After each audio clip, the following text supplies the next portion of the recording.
السلام علیکم ورحمۃ اللہ وبرکاتہ۔ محترم سامعین کرام، حرام چیزیں جنہیں معمولی سمجھ لیا گیا، اس کتاب کا 13واں درس جس کا عنوان ہے بدشگونی اور بدفعلی کیوں شرک ہے، اس کی تفصیل آپ کے سامنے پیش کی جا رہی ہے۔ پچھلے درس میں آپ لوگوں نے بدشگونی اور بدفعلی سے متعلق چند باتیں سماعت فرمائی اور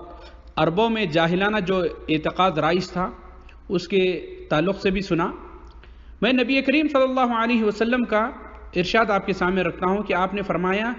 الطیرۃ شرک، بدشگونی شرک ہے۔ اسی طریقے سے محترم سامعین، بعض مہینوں، دنوں، نمبروں یا ناموں سے بدشگونی لینا بھی حرام ہے، نیز عقید توحید کے منافی ہے۔ مثلا سفر کے مہینے میں نکاح نہ کرنا، ہر مہینے کے آخری بدھ کو ہمیشہ منحوس سمجھنا، اور 13 نمبر کا ہندسہ جو ہے اس کو منحوس سمجھنا، مصیبت میں مبتلا کسی آفت زدہ شخص کو دیکھ کر بدشگونی لینا۔ مثلا کہ کوئی گھر سے دکان کھولنے کے لیے نکلا ہے اور راستے میں کسی کانے بھینگے شخص پر نگاہ پڑ گئی تو اس کو منحوس سمجھ کر واپس پلٹ جانا، اور اس کے خوف سے کہیں دکانداری میں نقصان نہ ہو اس روز دکان ہی نہ کھولنا، راستے میں کالے کوے کی آواز سن لینا، بلی کا راستہ کاٹ دینا۔ محترم سامعین، ہند و پاک، بنگلہ دیش اور ایسے قریبی ممالک میں بعض علاقوں میں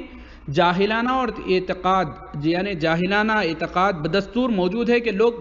محرم کے مہینے میں نکاح کرنے کو منحوس سمجھتے ہیں، اور جو محرم کے مہینے میں لازمی ہی شادی کرنا چاہے اسے ڈراتے دھمکاتے ہیں کہ تمہارا نقصان ہو جائے گا، تمہاری بارات کا راستے میں ایکسیڈنٹ ہو جائے گا وغیرہ وغیرہ۔ اس قسم کے اعتقادات محض شیعہ حضرات کی مشہور کی ہوئی خرافات اور پروپیگنڈا ہیں، ان میں کوئی بھی شرعی حیثیت نہیں ہے، بلکہ یہ وہی بدشگونی والے جاہلانہ اعتقاد ہیں جنہیں مٹانے کے لیے اسلام آیا ہے۔ اس لیے توحید کے پابند تمام صحیح العقیدہ مسلمانوں کو ان خرافات و بدعات کا ڈٹ کر مقابلہ کرنا چاہیے، اور جاہلیت کی زنجیروں میں جکڑے ہوئے اپنے سادہ لوح مسلمان بھائیوں کو اسلام کا سیدھا اور صاف و شفاف قرآن و حدیث والا راستہ دکھلانا چاہیے۔ اس قسم کے سارے اعتقادات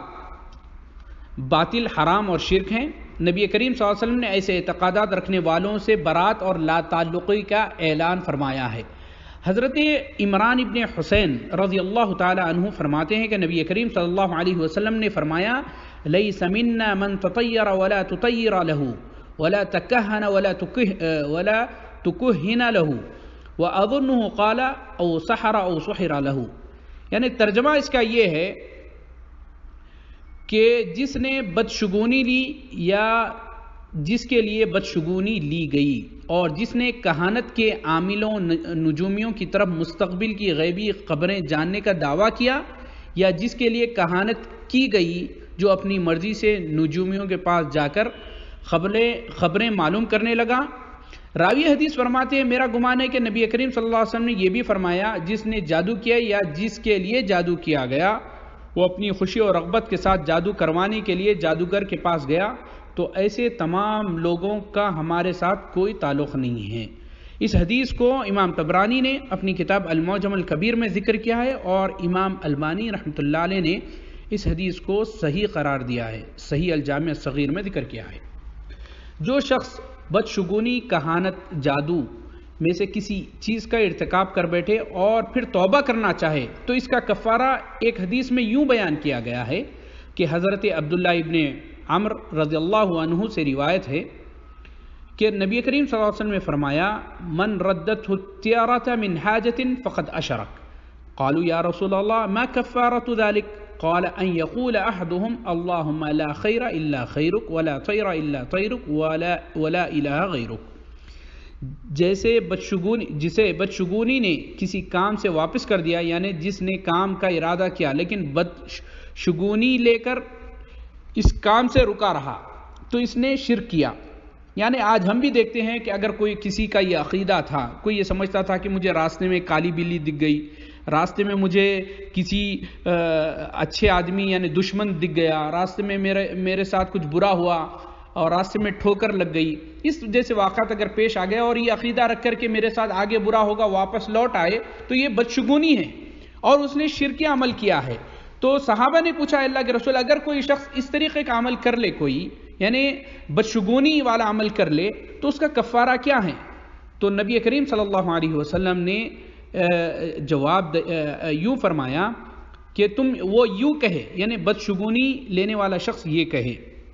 اللہم لا خیر الا خیرک ولا طیر الا طیرک ولا الہ غیرک، اے اللہ بھلائی فقط تیری طرف سے ہے اور انسان کو وہی آفت نحوست پہنچتی ہے جو تو نے مقدر میں لکھی ہوئی ہے اور تیرے علاوہ کوئی عبادت کے لائق نہیں۔ بدشگونی لینا بعض لوگوں کی عادت ہوتی ہے، جو کسی میں کم اور کسی میں زیادہ ہوتی ہے۔ اس کا سب سے بہترین علاج یہ ہے کہ اللہ پر توکل کرنا ہے، جس طرح صحابی رسول حضرت عبداللہ ابن مسعود فرماتے ہیں وَمَا مِنَّا إِلَّا وَيَقَعُ فِي نَفْسِهِ شَيْءٌ فِي ذَلِكَ وَلَكِنَّ اللَّهَ يُذْهِبُهُ بِالتَّوَكُّلِ۔ ہم میں سے ہر شخص کے دل میں بدشگونی کا کچھ نہ کچھ خیال ضرور پیدا ہو جاتا، لیکن اللہ تعالیٰ اسے توکل کے ذریعے ختم کر دیتے ہیں، یعنی اللہ تعالیٰ پر بھروسے کے ذریعے ہم اس کو دفع کر سکتے ہیں۔ یعنی اگر کسی کے دل میں بدشگونی کا خیال پیدا ہو جائے تو صرف اللہ تعالیٰ پر بھروسہ کرتے ہوئے اس بدشگونی سے کوئی توجہ نہ دے اور اپنے کام کر گزرے، اور اللہ تعالیٰ بھی اس کے دل سے بدشگونی کا اثر مٹا دیتے ہیں اور محض خیال آنے پر اس کی گرفت نہیں فرماتے ہیں۔ اللہ تعالیٰ سے دعا ہے کہ اللہ تعالیٰ ہم تمام کو یہ بدشگونی، بدفعلی جیسی برائیوں سے ہم تمام کو اور تمام امت مسلمہ کو محفوظ فرمائے۔ والسلام علیکم ورحمۃ اللہ وبرکاتہ۔